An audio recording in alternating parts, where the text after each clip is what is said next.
بص يا صاحبي، عشان تعرف ازاي هتلر غير التاريخ لازم نرجع لورا شويه قبل ما يكون زعيم نازي او حتى جندي في حرب. نرجع ايام ما كان مجرد جندي بسيط عنده حلم يمكن يكون مشترك بين اي حد فينا، انه يكون فنان. ادولف هتلر اتولد في بلده صغيره اسمها بريناو على الحدود بين النمسا والمانيا، وتحديدا يوم 20 ابريل سنه 1889. ابوه لويس كان موظف جمارك وكان قاسي شويه في التعامل، على عكس امه اللي كانت دايما مدلعاه وحنينه عليه، لدرجه ان هو كان بيحبها حب مرضي. من وهو طفل صغير هتلر كان بيحب الرسم، كان بيقضي ساعات كتيرة جدا مجرد انه يرسم مناظر طبيعية او مباني او اي حاجة ليها علاقة بالهندسة المعمارية. كان دايما سرحان كده وحالم، وكان دايما بيحس ان هو مختلف عن اللي حواليه وان مستقبله مش هيكون زي اي حد عادي. الغريب بقى ان هتلر ما كانش طالب شاطر خالص في المدرسة، لا ده كان عنيد جدا وما بيحبش الطريقة التقليدية في التعليم. الحاجة الوحيدة اللي كان متفوق فيها بجد هي كانت الرسم والتاريخ، خصوصا تاريخ الحروب القديمة. ولما كبر شوية كان حلمه واضح وصريح، مش اللي في دماغك، لا كان حلمه يكون فنان كبير ويدخل الجامعة اللي في فيينا، لأن دي كانت عاصمة الفن ساعتها. سنة 1907 وهو عنده 18 سنة قرر هتلر يحقق حلمه ويسافر لفيينا، وزي ما قلت لك هي عاصمة الفن والثقافة في وقتها. كان متحمس فوق الخيال وقدم في أكاديمية الفنون الجميلة، لكن المفاجأة اللي كسرت أحلامه إنه اترفض. مش بس كده، لجنة التقييم قالت له إن رسوماته المعمارية حلوة بس رسمه للبني آدمين ما كانش حلو. بعدها بسنة 1908 حاول تاني واترفض تاني. انت متخيل الإحباط؟ بعد الرفض التاني الدنيا اتقفلت في وشه تماما، والمصيبة الكبيرة إن أمه اللي بيحبها بجنون ماتت، وده كان كسر قلبه فعلا.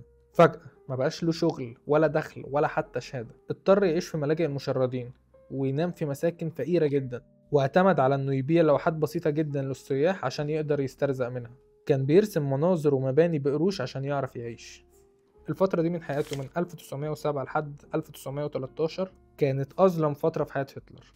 اتحول من فنان حالم لمشرد بيعاني في الشوارع فيينا. خلال سنين تشرد هتلر في فيينا شاف تنوع ثقافي غريب، يهود، سلاف، تشيك، مجريين، حرفيا كل أنواع الجنسيات. وهو كان شايف نفسه ألماني أصيل ولو إنه كان نمساوي الأصل. ومع مرور الوقت بدأ يتضايق من التنوع ده، بدأ يحس إن الناس دي خطر على الهوية الألمانية اللي هو مؤمن بيها.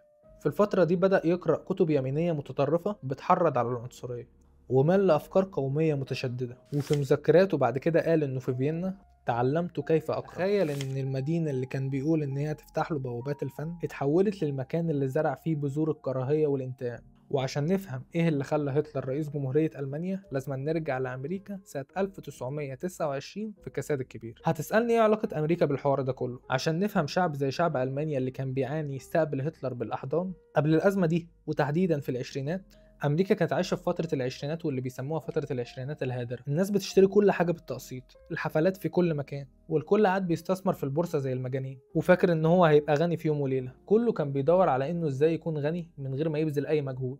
لكن الكابوس ابتدى يوم 24 أكتوبر سنة 1929.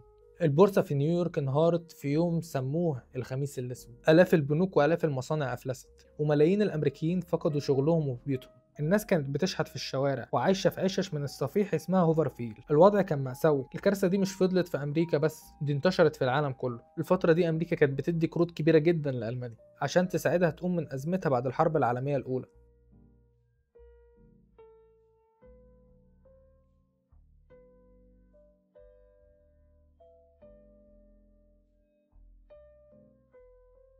لما أمريكا وقعت في الكساد سحبت كل فلوسها من ألمانيا وطلبت ديونها فورا. الضربة دي كانت قوية جدا على ألمانيا، البلد اللي كانت خارجة من حرب وعليها ديون مهولة.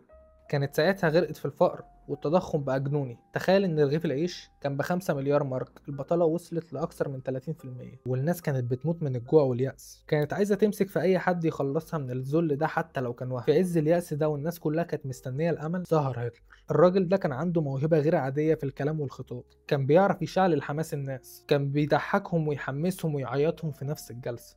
بدأ يلعب على الجرح ويقول لهم احنا أمة عظيمة بس تعرضنا للمؤامرة بعد الحرب. اليهود هم سبب البلاوي، أنا هبني جيش وهشغل كل العاطلين وهخلي ألمانيا رقم واحد. Meine Arbeit für richtig hältst. Ob du glaubst, dass ich fleißig gewesen bin, dass ich gearbeitet habe, dass ich mich in diesen Jahren für dich eingesetzt habe. الناس كانت غرقانة في الهموم والديون واليأس، ولقت في هتلر المنقذ اللي ممكن يحقق لهم أحلامهم. طيب ليه هتلر كان بيكره اليهود بالذات؟ القصة دي لها جانب شخصي ومرعب. هتلر كانت كل حاجة بالنسبة له. لما مرضت بالسرطان الطبيب اللي كان بيعالجها كان يهودي، ورغم ان الطبيب ده عمل كل اللي عليه، هتلر بسبب حبه الشديد لامه وصدمته في موتها حط اللوم على الطبيب اليهودي. ومن هنا بدأت كراهيته لليهود تكبر، كراهية شخصية تحولت لكراهية شعب كامل، واستغلها بعد كده سياسيا تحت غطاء الأيديولوجية النازية اللي بتؤمن بتفوق العرق الآري وتصف اليهود كتهديد للنقاء. سنة 1914 هتلر رغم انه نمساوي الجنسية لكن تطوع في الجيش الألماني، شارك في معارك دموية واتصاب مرتين، وفاز بوسام الصليب الحديد لشجاعته. لكن اللي كسره بجد لما الحرب انتهت وألمانيا انهزمت سنة 1918. شاف ان دي خيانة وان الجيش الألماني ما انهزمش في المعركة، لكن خونة الداخل هم السبب، وخصوصا اليهود واليساريين. ومن هنا اتولدت عنده نظرية المؤامرة اللي حولت الجرح لكراهية مميتة. بعد الحرب هتلر رجع ميونخ وبدأ يشتغل جاسوس صغير للجيش. حضر اجتماع لحزب صغير اسمه حزب العمال الألمان، انبهر بيهم وانضم ليهم وبدأ يقدم خطابات تشد الألمان بكاريزمته. وسنة 1920 غير اسم الحزب للحزب النازي وبقى هو نجم الحزب الأول. 2 oder 3 Monate vergangen sind, wird euer Terror beseitigt sein. So wahr wir das Nationalsozialisten. وفي سنة 1923 قرر هتلر يعمل انقلاب مسلح على حكومة ولاية بافاريا، وده اتعرف باسم انقلاب البيرة. لكن الانقلاب فشل وهتلر اتقبض عليه واتسجن. في السجن كتب كتابه المشهور كفاحي وشرح فيه كل أفكاره وحلمه بتوسع ألمانيا. الغريب انه بعد ما خرج من السجن ما وقفش، بل قرر يلعبها بالسياسة. وفي الثلاثينات ألمانيا كانت في فوضى شديدة جدا بعد الكساد الكبير، البطالة كانت عالية جدا، كل الناس محبطة. هتلر استغل ده وقدم نفسه كالمنقذ القومي ونجح يكسب قلوب الناس كلها.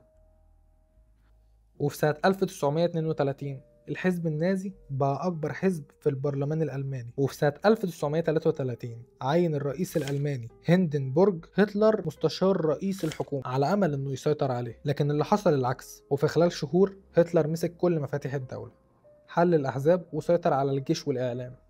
والزعيم المطلق لألمانيا. السؤال المهم، إزاي نمساوي حكم ألمانيا؟ ده سؤال منطقي واللي جاب عليه في نقطتين. أول نقطة إن هتلر شاف نفسه ألماني من صغره، كان بيعتبر النمسا مجرد جزء من الأمة الألمانية الكبيرة، وكان دايما بيتكلم عن وحدة الألمان. أما النقطة التانية إن القانون الألماني كده كده سمح بده. ألمانيا ما كانتش بتشترط الأصل الألماني للرئاسة أو المستشارية، طالما عندك جنسية ألمانية تقدر تخش الانتخابات، وهو خدها رسميا سنة 1932. هتلر كان ذكي جدا ولعبها قانونيا ودخل من باب الشعب نفسه. الكراهية اللي اتزرعت في نفس هتلر ظهرت في المحرقة أو الهولوكوست، دي كانت أكبر جريمة إبادة جماعية في التاريخ.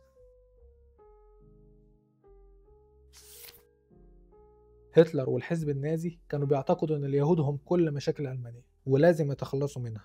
عمليات القتل الممنهج بدأت سنة 1941 بعد غزو الاتحاد السوفيتي، لما ظهرت فرق القتل المتنقلة اللي كانت بتعدم اليهود بالرصاص. بعد كده النازيين بنوا معسكرات إبادة جماعية زي أوشفيتس وتريبلانكا. في المعسكرات دي استخدموا غرف الغاز المتنقلة اللي بتستخدم غاز سام اسمه زيكلون بي. هو كان بيجمعهم بحجة الاستحمام وبيتقفل عليهم الباب، وبعدها ب20 دقيقة يكون الكل مات. تم إبادة حوالي 6 مليون يهودي في خلال مذبحة الهولوكوست، زيادة عليهم مئات الآلاف من الغجر والمعاقين والمثليين، كل ده تحت فكرة تطهير العرق الآري.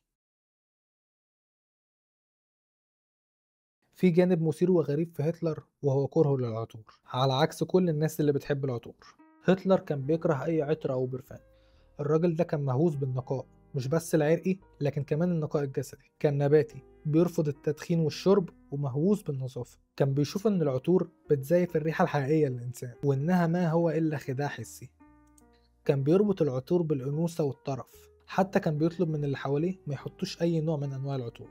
الغريب ان هتلر اللي كره العطور لانها بتخترق النفس وبتغير الجو الطبيعي، استخدم غاز سام اخترق صدور ملايين البشر وقتلهم بكل برود اعصاب في معسكرات الاباده. رفض ريحه الورد لكن ما كانش عنده مانع يخلق ريحه الموت والغاز المنتشر. خلاصة الحكاية درس من التاريخ المرعب. هتلر بدأ كشاب حالم بيحب الفن والجمال، لكن بكل اختصار المجتمع رفضه والظروف الصعبة حصرته واليأس والحقد سحقوه، فتحول من رسام فاشل لطفل بيعاني من الكراهية والحقد اللي بيكره الحياة كلها وبيحرقها بكل ما فيها. قصته دي بتورينا ان قد ايه الغضب الشخصي والفشل ممكن يتحولوا لأداة سياسية مدمرة لو اتحطوا في السياق الصح واستغلهم شخص ذكي وكاريزما. مش كل زعيم شعبي هو منقذ، احيانا اكتر الزعماء كاريزما هم اخطرهم على البشر. حكايتنا انتهت بهتلر اللي كره ريحة الورد وحب ريحة الموت.